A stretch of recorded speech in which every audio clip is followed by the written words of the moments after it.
Good morning students, कैसे हैं आप सब। उम्मीद है अच्छे से होंगे, अपनी पढ़ाई जोर शोर से कर रहे होंगे। अभी तक हमने अपना इलेक्ट्रोस्टैटिक्स कंप्लीट कर लिया है, जिसमें हम स्टडी कर रहे थे चार्ज एट रेस्ट। अगर आपने अभी तक नहीं पढ़ा है तो उसकी कंप्लीट स्टडी के लिए आई बटन को क्लिक करिए, उसमें थ्योरी और न्यूमेरिकल दोनों पार्ट मिलेंगे। आज हम पढ़ेंगे charge in motion, unit 2, current electricity. Student, आज हम स्टार्ट कर रहे हैं करंट इलेक्ट्रिसिटी। तो करंट इलेक्ट्रिसिटी की बात करें तो करंट इलेक्ट्रिसिटी की डेफिनेशन क्या होगी। करंट इलेक्ट्रिसिटी की बेसिकली डेफिनेशन है, it is the branch of physics which deals with the study of charge in motion. Charge at rest हम पढ़ चुके हैं इलेक्ट्रोस्टैटिक्स में, और इस यूनिट में कंप्लीटली हम स्टडी करेंगे चार्ज इन मोशन।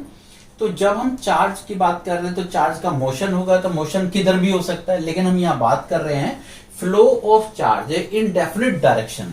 तो डेफिनेट डायरेक्शन में अगर हमारा चार्ज फ्लो हो रहा है तो वो क्या करेगा, it constitutes the electric current. तो इलेक्ट्रिक करंट बन जाएगा। इलेक्ट्रिक करंट की एक और डेफिनेशन दे सकते हैं, the rate of flow of electric charge through any cross section of the conductor. तो फिर हम इसका फार्मूला देखें तो फार्मूला क्या बनेगा, इलेक्ट्रिक करंट को हम कैपिटल आई से रिप्रेजेंट करते हैं, चार्ज हमारे पास क्यू से रिप्रेजेंट, तो टाइम हमारा टी से है, तो हमारे पास ये इसका ऐसा यूनिट जो बनेगी वो बनेगा एम्पियर, या हम कूलाम पर सेकंड हम इसको कह सकते हैं। हम बात कर रहे हैं कि हमारा चार्ज फ्लो हो रहा है जिससे हमारा करंट बन रहा है। तो करंट का जो डायरेक्शन है वो क्या होगी, तो करंट की डायरेक्शन होगी हमारे पास में जो इलेक्ट्रिक करंट होगा उसकी जो डायरेक्शन होती है that is positive to negative end होती है इन ए क्लोज सर्किट। तो पॉजिटिव से नेगेटिव की साइड में आपका फ्लो होगा। ठीक है, अब हमें यहाँ पर एक और बात समझनी है कि जब हम करंट को दिखाते हैं तो करंट अगर हमारे पास एक वायर है और इसके अंदर हम यहाँ दिखाते हैं तो हम ये बताते हैं करंट आपका इस डायरेक्शन में है। मान लीजिए हम कह रहे हैं कि 2 एम्पियर है, ठीक है ना, तो हम इसमें क्या कह रहे हैं, डायरेक्शन भी बता रहे हैं कि आपका पॉजिटिव से नेगेटिव या नेगेटिव से पॉजिटिव, और इसमें मैग्नीट्यूड भी बता रहे हैं। तो इसका मतलब है कि देखने में कहीं ना कहीं ऐसा लगेगा जैसे कि हमारा वेक्टर क्वांटिटी है, लेकिन करंट वेक्टर क्वांटिटी नहीं है। करंट एक स्केलर क्वांटिटी है। यहाँ हमने इसी बात को बताने की कोशिश करी है। क्यों नहीं है, क्योंकि ये वेक्टर एडिशन लॉ को फॉलो नहीं करता। एज्यूम करते हैं कि ये हमारे पास A to B एक हमारे पास में हमने यहाँ पर करंट रिप्रेजेंट किया है, सेम हमने यहाँ पर एक करंट ऐसे रिप्रेजेंट कर दिया C to D। तो अगर हम वेक्टर की बात करें तो ये भी आपके पास 2 एम्पियर रिप्रेजेंट, क्योंकि लेंथ इज सेम तो मैग्नीट्यूड सेम, बस हमने क्या करा डायरेक्शन। तो अगर हम ऐसा करते हैं तो हमारा रिजल्ट 0 होना चाहिए, लेकिन ऐसा नहीं होता है।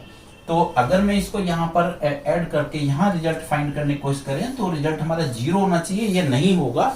तो फिर जब ये नहीं होगा तो इसका मतलब वेक्टर एडिशन को फॉलो नहीं करता है।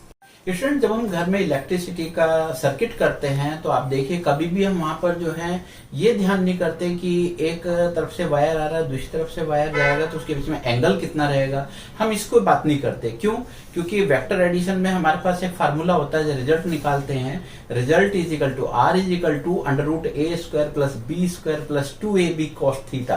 तो थीटा एंगल है और थीटा आपका डिसाइड करता है कि R की वैल्यू मैक्सिमम होगी या मिनिमम होगी। लेकिन घर में कभी भी हम ये नहीं करते कि एंगल, तो इसीलिए नहीं करते क्योंकि वो एक वेक्टर क्वांटिटी है ही नहीं। स्टूडेंट, हम बात कर रहे हैं कि चार्ज है और चार्ज का फ्लो होगा, और चार्ज का फ्लो एक डेफिनेट डायरेक्शन में होगा। कैसे होगा ये सारा चीज, कौन कराएगा इसके फ्लो को एक डायरेक्शन में। हाँ, इसके लिए हमें सोचने की जरूरत है। देखिए, बिना फोर्स के एक डायरेक्शन में नहीं होता, बिना एनर्जी के नहीं होता है। तो जो हमारे को चार्ज को एक फ्लो में, एक डायरेक्शन में फ्लो करने के लिए लगाना पड़ेगा, वो एक सोर्स चाहिए, एक फोर्स चाहिए, वो है हमारे पास सेल। और सेल का होता है ईएमएफ। ईएमएफ क्या होता है, उसे बोलते हैं इलेक्ट्रोमोटिव फोर्स, यानी कि जो हमारा चार्ज है उसको एक डायरेक्शन में मूव करने के लिए मोटिवेट करे, तो उसको हम इलेक्ट्रोमोटिव फोर्स कहते हैं, और वो आपका एक सेल का होता है। तो बात करते हैं हमारा इलेक्ट्रोमोटिव फोर्स की। तो इलेक्ट्रोमोटिव फोर्स ईएमएफ से हम रिप्रेजेंट करते हैं इसे। Cell defined at the maximum potential difference. इसको हम देखते हैं कि होता क्या है कि maximum potential difference between the 2 terminal of the cell when circuit is open, मतलब current is not drawn. Circuit is open का मतलब है करंट इज नॉट ड्रॉन। तो हम ये देखते हैं कि जो हमारे पास जो ईएमएफ की डेफिनेशन है और कैसे बता सकते हैं इसे। अब ईएमएफ होगा किसका? ईएमएफ होगा किसी सेल का, ईएमएफ होगा किसी बैटरी का, ईएमएफ होगा आपका डायनेमो का, ईएमएफ होगा आपका किसी जनरेटर का, तो उसका होगा। अब हम और देखते हैं कि ईएमएफ कैसे बता सकते हैं। ये कहता है ईएमएफ जो है energy supply by the cell के थ्रू एनर्जी सप्लाई करेगी। किस लिए? To drive a unit positive charge once around the complete circuit. एक सर्किट में एक यूनिट पॉजिटिव चार्ज को पूरा रोटेशन कराने में जितना एनर्जी सेल सप्लाई करता है उसको हम ईएमएफ कहते हैं। मैथमेटिकली हम इसे दिखाएंगे EMF is equal to close integral E dot dl. अब ये ई क्या है? इसको हम फोर्स कहते हैं और ये आपका डिस्प्लेसमेंट है। Force into displacement mean work mean energy. तो वर्क करने के लिए एनर्जी चाहिए, तो वही एनर्जी, ये एनर्जी आपको कौन सप्लाई करेगा? ये एनर्जी हमारा सेल सप्लाई करेगा। तो ईएमएफ का एसआई यूनिट क्या होगी? ईएमएफ की एसआई यूनिट होगी वोल्ट। अभी हम बात कर रहे थे कि जितनी एनर्जी सप्लाई करी जाती है एक यूनिट को, यानी कि work done per unit charge, तो इसको हम जूल पर कूलम्ब भी कह सकते हैं। बात करते हैं कि जो ईएमएफ होता है वो किस चीज के ऊपर डिपेंड करेगा। किसी भी सेल का, बैटरी का जो ईएमएफ है किसके ऊपर डिपेंड करेगा? तो वो डिपेंड करता है नेचर ऑफ द इलेक्ट्रोड्स। ये क्वेश्चन एग्जाम में पूछा जाता है खूब दबा करके। Nature of electrolyte, concentration of electrolyte, temperature. बात करते हैं कि जो ईएमएफ है उसका डायमेंशनल फार्मूला कैसे होगा। अभी जिस डेफिनेशन की बात कर रहे थे तो ईएमएफ हमको ऐसे बताते हैं work done per unit charge. तो वर्क डन का डायमेंशन फार्मूला लिखिए, चार्ज का डायमेंशन फार्मूला लिखेंगे और उसको सॉल्व करेंगे तो हमें मिलेगा mL2T-3A-1। स्टूडेंट, हम अपने सर्किट में एक सेल लगाएंगे, बैटरी लगाएंगे। उसका एक पॉजिटिव टर्मिनल होगा, एक नेगेटिव टर्मिनल होगा। पॉजिटिव टर्मिनल से आपके पॉजिटिव चार्ज फ्लो हो रहे होंगे, नेगेटिव टर्मिनल से आपके नेगेटिव चार्ज फ्लो होते हैं। जो पॉजिटिव चार्ज फ्लो होते हैं उसके फ्लो होने से करंट बनता है, उसको हम कन्वेंशनल करंट कहते हैं। वही कन्वेंशनल करंट हमारे सर्किट में शो करी जाती है। आप कभी भी देखेंगे तो सर्किट में हमेशा पॉजिटिव साइड से हम अपना करंट को फ्लो करते हुए दिखाते हैं। लेकिन जो नेगेटिव चार्ज है उनके फ्लो होने से भी करंट बनती है, उसको हम इलेक्ट्रॉनिक्स करंट बताते हैं। हम बात कर रहे थे सेल लगाएंगे, तो सेल जो है उसका हमारा ईएमएफ होता है। उसकी हम डेफिनेशन की बात कर रहे थे। हम बता रहे थे कि maximum potential difference between two terminal of the cell when current is not drawn, circuit is open. अगर सर्किट क्लोज हो जाए, करंट ड्रॉ होने लगे, तो फिर क्या होगा? तो फिर हम ईएमएफ नहीं कहते, फिर हम बोलते हैं पोटेंशियल डिफरेंस। तो इसका मतलब लगभग एक ही जगह पर दो बातें हो रही हैं, एक ही टर्मिनल पर दो बातें हो रही है। एक बार हम कह रहे हैं ईएमएफ और एक बार कह रहे हैं हम पोटेंशियल डिफरेंस। तो हमें बहुत जरूरी है कि ईएमएफ और पोटेंशियल डिफरेंस का डिफरेंस को क्लियर करें। तो चलिए हम करते हैं पोटेंशियल डिफरेंस और ईएमएफ को क्लियर। देखिए, इलेक्ट्रोमोटिव फोर्स की बात कर रहे हैं, तो जो हमारे पास ईएमएफ है, ईएमएफ जो है ये कैसे है? ये हमारा रिलेटेड होता है करंट सोर्स से, सोर्स ऑफ करंट। जबकि पोटेंशियल डिफरेंस क्या होता है? ये रिलेटेड होता है between two points of the close circuit. तो ये दो पॉइंट के बीच में कोई सर्किट के मिलेंगे, वहां उससे रिलेटेड होता है। और जो हमारा ये ईएमएफ होता है, इसका रिलेशन होता है सोर्स से। इसका रिलेशन है सोर्स से और इसका रिलेशन है सर्किट के बीच के दो पॉइंट से, पोटेंशियल डिफरेंस का। दूसरा पॉइंट हम बात करते हैं कि EMF is the cause of the potential difference between points of the circuit. तो अगर हमारे सर्किट में करंट फ्लो हो रहे हैं तो उसका कोज क्या है? ईएमएफ। जबकि पोटेंशियल डिफरेंस क्या? Potential difference is the effect, potential different effect है, और ये क्या है हमारा? कॉज। तो ईएमएफ। तो तीसरी बात करते हैं इसमें से कि ईएमएफ इलेक्ट्रोमोटिव फोर्स की क्या कहते हैं? इलेक्ट्रोमोटिव फोर्स की हमने डेफिनेशन पढ़ी थी, amount of work done in taking a positive unitive charge once around a complete circuit. तो एक सर्कल में जितना हमें अमाउंट मिलता है, सेल से हम लेते हैं, उसको हम कहते हैं ईएमएफ। यहां पर क्या कहते हैं, अमाउंट ऑफ वर्क डन। देखिए बिल्कुल डिफरेंस देखिए थोड़ा थोड़ा कि क्या है ये, taking a unit positive charge from one point two another point in circuit. तो सर्किट के बीच में कहीं भी दो पॉइंट के बीच में एक पॉइंट से दूसरे पॉइंट तक जो आपका चार्ज मूव करने में जितना एनर्जी चाहिए उसको हम पोटेंशियल डिफरेंस कहते हैं, और ये कंप्लीट की बात कर रहा है। इसके बाद हम करते हैं कि ये हमारे पास है ईएमएफ की। ईएमएफ हमारा कब होता है, no current is drawn from the cell. और ये कहां होता है, ये कहता है when current is sent by the cell. तो ये हमारा ईएमएफ होता है जब हम करंट नहीं ले रहे हैं, सेल से करंट नहीं ले रहे हैं। और पोटेंशियल डिफरेंस कब बनता है, जब हमारा सेल से करंट लिया जाता है।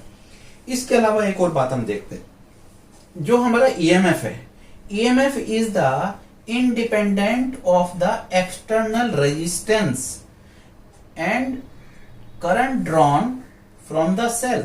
यानी कि एक्सटर्नल रेजिस्टेंस से इसका कोई लेना देना नहीं है, जबकि पोटेंशियल डिफरेंस जो है that is depend upon the resistance between the points of the circuit and current flowing through it. जो सर्किट के बीच में दो पॉइंट हैं, उसके बीच में रेजिस्टेंस है, उसमें करंट फ्लो होगा, तो उनके बीच में पोटेंशियल डिफरेंस होगा। वहां पर एक्सटर्नल रेजिस्टेंस का इफेक्ट पड़ता है पोटेंशियल डिफरेंस के लिए, लेकिन ईएमएफ में नहीं होता। इसमें हम बात करते हैं ड्रिफ्ट वेलोसिटी। ड्रिफ्ट वेलोसिटी का डेफिनेशन होता है average velocity with which the free electron drifted toward the positive end of the conductor under the influence of the external applied field. अब हम इसके लिए एक्सप्रेशन फाइंड करने की कोशिश करते हैं। हमने एज्यूम किया है कि एक कंडक्टर है जिसका लेंथ L है, और इसके एंड पर हमने एक बैटरी लगाई है जिसका वोल्टेज है V, यानी कि V वोल्ट का पोटेंशियल डिफरेंस हमने अप्लाई कर दिया। और यहाँ पर जो एंड है तो इलेक्ट्रिक फील्ड सेटअप होगा, वो इलेक्ट्रिक फील्ड के लिए हमारे पास एक्सप्रेशन है और हम उसको अच्छे से कैलकुलेट कर सकते हैं। तो इलेक्ट्रिक फील्ड का जो सेटअप है वो ऐसे होगा, तो इलेक्ट्रिक फील्ड हो जाएगा E = V/L। अब हमें ये पता है कि जब ये इलेक्ट्रिक फील्ड है तो यहाँ पर आपके फ्री इलेक्ट्रॉन भी होंगे। फ्री इलेक्ट्रॉन है तो हमें पता है कि इलेक्ट्रिक फील्ड में कोई भी चार्ज रखेंगे तो उसके ऊपर आपका फोर्स लगता है, और वो निकलता है F = QE से। तो हमने देखा कि इसके ऊपर फोर्स लगा, तो ये फोर्स लगेगा इलेक्ट्रिक फील्ड की वजह से। अब फोर्स लगा है तो चार्ज हमारा चलना शुरू हो जाएगा, एक्सेलरेट हो जाएगा। तो according to the Newton second law F = ma का यूज कर सकते हैं, और हम ये मान सकते हैं कि जो हमारे पास चार्ज है उसका मास भी रहा होगा और उसमें एक्सेलरेशन a प्रोड्यूस हुआ है। इन दोनों इक्वेशन को इक्वेट करके हम एक्सेलरेशन निकालेंगे तो हमें पता चल जाएगा कि हमारा इलेक्ट्रॉन इस एक्सेलरेशन से मूव करेगा। तो अब हम यहाँ क्या कैलकुलेट करना चाहते हैं, हम ये देखना चाहते हैं कि हमारा जो इलेक्ट्रॉन है वो यहाँ से स्टार्ट किया होगा चलना, तो इनिशियल वेलोसिटी इसकी u1 रही होगी। अब जब ये चलेगा थोड़ा दूर तो उसके बाद दूसरा चार्ज पार्टिकल से ये स्ट्राइक कर जाएगा। तो जिस टाइम ये स्ट्राइक करेगा उस टाइम मुझे फाइनल वेलोसिटी कैलकुलेट करनी है। वो वेलोसिटी कैलकुलेट करने के लिए मेरे पास लीनियर इक्वेशन है, और वो है आपके पास v = u + at। तो इससे मैं जो इसका फाइनल स्ट्राइक वेलोसिटी कैलकुलेट कर लूंगा। तो मैं देखेंगे कि कैसे ये यहाँ पर वेलोसिटी बनेगी। तो देखिए v1 हमें कैलकुलेट करना है, तो v1 के लिए मुझे u1 चाहिए, वो हमने लगा लिया, प्लस एक्सेलरेशन हमें पता है। तो हमें ये देखना है कि टाइम कितना लगा होगा। तो इस स्ट्राइक से इस स्ट्राइक के बीच में जो टाइम है उसे हमने τ1 से रिप्रेजेंट किया। τ1 को हम यहाँ पे रिलैक्सेशन टाइम भी बोलते हैं। तो ये हमारे पास v1 वेलोसिटी आ गई। इसी तरीके से आप देखेंगे कि स्ट्राइक करके फिर दूसरा, तीसरा, चौथा स्ट्राइक करेगा और n स्ट्राइक करेगा। इस तरीके से हम जो हर स्ट्राइक से पहले उसकी फाइनल वेलोसिटी कैलकुलेट करते जाएंगे, तो ये v1, v2, v3 हमें जो है मिल जाएंगे, और इस तरीके से हमारा v1 मिल जाएगा। अकॉर्डिंग टू थ्योरी हमें क्या करना है, इन वेलोसिटी का एवरेज निकालना है। तो एवरेज वेलोसिटी जो कि किसकी वजह से है, एक्सटर्नल इलेक्ट्रिक फील्ड की वजह से है, तो हमने उसका एवरेज निकाल लिया। तो हमने कैसे निकाला, इसी को हम ड्रिफ्ट वेलोसिटी कहते हैं। तो ड्रिफ्ट वेलोसिटी को vd से रिप्रेजेंट किया है। तो v1 + v2 + vn, तो हमने यहाँ पे v1, v2, v3 और vn की वैल्यू हमने रख ली है, और ये जितनी स्ट्राइक है उनसे हमने डिवाइड कर लिया। हमने देखा कि u1, u2, u3, un तक हमारा अलग आ गया। तो ये जो हमारे पास एक वेलोसिटी मिली है इसको बोलते हैं इनिशियल एवरेज वेलोसिटी, और इसकी वैल्यू स्टूडेंट होती है 0। ठीक है। और ये जो हमारे पास आया, ये जो हमारे पास रिलैक्सेशन टाइम का एवरेज है, इसको बोलते हैं एवरेज रिलैक्सेशन टाइम, इसको टो से रिप्रेजेंट कर दिया। तो हमारे पास इक्वेशन कुछ ऐसे बन गया, VD is equal to a tau. तो ए की वैल्यू को अगर मैं पुट कर दूं तो ये बन जाएगा minus small E capital E electric field वाला अपॉन में एम एंड टो। तो ये हमारे पास ड्रिफ्ट वेलोसिटी की एक्सेलरेशन बन जाएगा। नेगेटिव साइन आ रहा है, नेगेटिव साइन आपको क्या सब बताएगा? नेगेटिव साइन बताएगा कि जो हमारे पास चार्ज पार्टिकल है that is drifted towards the positive side, positive end of the terminal.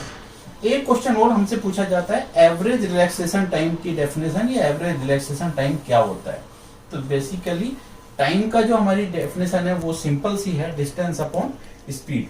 तो हमारे पास एवरेज रिलैक्सेशन टाइम के लिए हम निकाल लेंगे mean free path of the electron upon में ड्रिफ्ट वेलोसिटी। ये मीन फ्री पाथ क्या होता है? मीन फ्री पाथ होता है ये distance between the two collision, उनका हम मीन निकालते हैं, उसको हम मीन फ्री पाथ बोलते हैं। स्टूडेंट, हम बात करते हैं मोबिलिटी की। मोबिलिटी बेसिकली रेशियो होता है, ये ड्रिफ्ट वेलोसिटी और अप्लाइड इलेक्ट्रिक फील्ड का रेशियो है। तो मोबिलिटी को म्यू से रिप्रेजेंट करते हैं, mu is equal to VD over E. अभी हमने ड्रिफ्ट वेलोसिटी का फार्मूला निकाला था, उसको हम यहाँ पे यूज कर लें तो हम देखते हैं कि यहाँ से ई से ई कट जाएगा, तो आपके पास मोबिलिटी का मिलेगा, ये आपका चार्ज हो गया और ये आपका रिलैक्सेशन टाइम अपॉन में मास। तो यहाँ पर जो मोबिलिटी है ये आपका प्रोटॉन की भी हो सकती है और ये आपका इलेक्ट्रॉन की भी हो सकती है। तो जो जिसका आप मास लगा देंगे, जिसका आप चार्ज लगा देंगे, उसकी मोबिलिटी आ जाएगी। तो ऐसा यूनिट हम देखते हैं, ऐसा यूनिट क्या हो गया? तो ऐसा यूनिट हमारे पास है m square s inverse and V inverse, metre square second inverse volt inverse. और बात करेंगे हम ड्रिफ्ट वेलोसिटी के डायमेंशन फार्मूले की। तो डायमेंशन फार्मूले को हम लिखते हैं यहाँ पर, तो ड्रिफ्ट वेलोसिटी का फार्मूला और इलेक्ट्रिक फील्ड जो है उसका डायमेंशन फार्मूला। तो हमने इसको कैलकुलेट किया, तो कैलकुलेट करने के बाद हमारे पास मिल गया एम इनवर्स टी स्क्वायर ए। स्टूडेंट, हम बात करते हैं relation between current and drift velocity के लिए। इसके लिए हमें ड्रॉ करने के लिए हमने कंडक्टर एग्ज्यूम किया है। ये कंडक्टर का लेंथ है L, cross section area A है और इसके दो टर्मिनल, दो साइड होंगी, उसमें हमने एक बैटरी कनेक्ट किया है जिसका वोल्टेज है V। अगर मैं ऐसा करता हूं तो इसके दोनों पॉइंट पर एक तरफ पॉजिटिव टर्मिनल बनेगा, एक तरफ नेगेटिव बनेगा और उसके बीच में एक इलेक्ट्रिक फील्ड सेटअप हो जाएगा और वो इलेक्ट्रिक फील्ड सेटअप होगा E equal to V over L। तो अब मुझे देखना है कि इस पूरे कंडक्टर में चार्ज कितना रहा होगा। तो चार्ज कैसे कैलकुलेट करें? चार्ज कैलकुलेट करने के लिए सबसे पहले देखता हूं कि मेरा इसका वॉल्यूम कितना है। वॉल्यूम निकालने के लिए मैंने बताया इसका area of cross section A और इसका लेंथ कितना था L। तो ये बना हमारा वॉल्यूम। अब हमने क्या करा, इसको n से मल्टीप्लाई कर दिया। n क्या है? हमने एज्यूम किया है, एज्यूम किया है n number of density of electron, यानी कि नंबर ऑफ इलेक्ट्रॉन जो है आपके पास है। और E क्या मल्टीप्लाई किया है? E जो है एक इलेक्ट्रॉन के ऊपर चार्ज है। तो यहां से मेरे को पता चल गया कि ये वॉल्यूम और इस वॉल्यूम में कितने हमारे पास चार्ज होंगे और एक चार्ज के ऊपर कितना, एक इलेक्ट्रॉन के ऊपर कितना चार्ज होगा। तो इस तरह से हम टोटल चार्ज निकाल पाएंगे। तो टोटल चार्ज निकाल लिया। अब हमने एक बात और कैलकुलेट करी है कि अगर मैं एज्यूम करूं कि इलेक्ट्रॉन ए पॉइंट से बी पॉइंट से ए पॉइंट हमारा मूव करता है तो उसको टाइम कितना लगता है, तो टाइम कैलकुलेट करा। तो टाइम का बड़ा सिंपल फार्मूला है, डिस्टेंस अपॉन स्पीड। तो डिस्टेंस हमारे पास कितना होगा? जितना कंडक्टर की लेंथ है वो हमारे पास L है। और वेलोसिटी क्या रही होगी? वेलोसिटी हमें पता है, इसमें जो ड्रिफ्ट वेलोसिटी है, तो हमारे पास टाइम हम कैलकुलेट कर सकते हैं। अब हम बात कर रहे थे क्योंकि हमें रिलेशन फाइंड करना था करंट एंड ड्रिफ्ट वेलोसिटी में, तो हमारा करंट का फार्मूला होता है I equal to Q over T। तो हमने देखा कि हमारे पास टोटल चार्ज कितना है, टोटल चार्ज की वैल्यू लगा दी और ये हमने टाइम की वैल्यू लगा दी। तो यहाँ देखेंगे L से L आपका कट जाएगा, तो हमारे पास बचेगा NAVD। तो यही हमारे पास रिलेशन है, रिक्वायर्ड रिलेशन है। अगर मैं VD की वैल्यू को एक्सप्लेन करके रख दूं तो VD जो ड्रिफ्ट वेलोसिटी है उसकी वैल्यू रख दें तो इसका शेप ऐसा बन जाएगा।